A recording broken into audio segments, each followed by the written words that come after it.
Okay, so we found out today that Bernardo has been put into a medium security prison where he can have his own room, speak to his friends, have a decent life. And here's what Pierre said about that. We say that it is outrageous that the prison system has moved Paul Bernardo to a medium security institution. He should be in a maximum security institution. The government should review any powers it has to reverse this ridiculous decision. Mr. Bernardo is a monster and he belongs in maximum security. So quickly moving on from that, we heard from one of the lawyers standing up for one of the families of the victims of Bernardo, and this is what he had to say.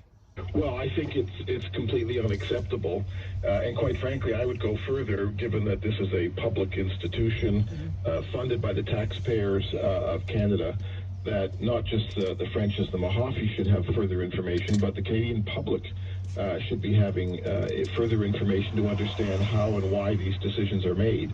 It's the only way in which there can be, public confidence in our corrections parole system. So this lack of transparency is deeply disturbing. I pushed as hard as I could to get an explanation,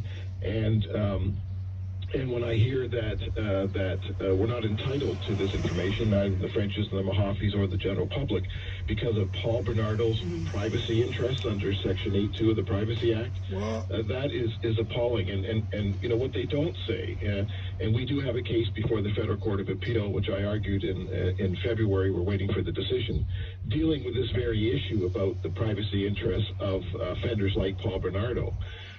Is that the same section says that the government has to do a weighing process between the public interest on the one hand and the privacy interests of Paul Bernardo.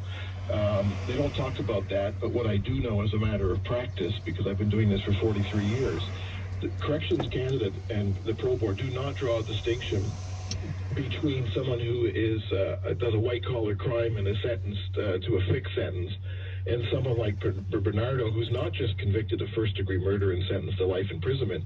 He's been designated a dangerous offender. Like, that is the worst of the worst of the worst. There's no slippery slope here. We're talking probably 0.5% of the entire criminal population.